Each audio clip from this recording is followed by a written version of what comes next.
Before you begin, remove the access panel. Removal. Important. If necessary, disconnect any cables from the expansion card.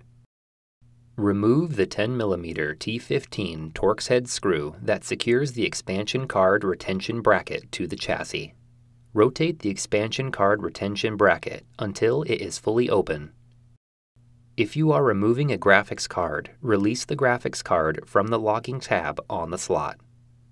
Carefully slide the expansion card straight up and out of the slot on the motherboard and remove it from the chassis. Important.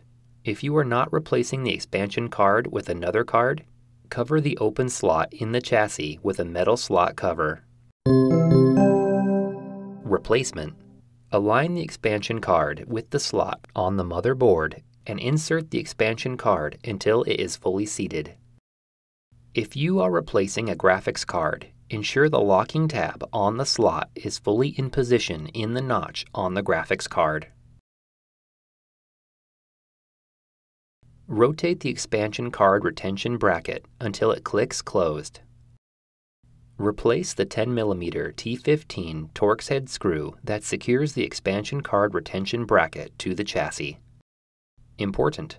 If necessary, connect any cables into the expansion card.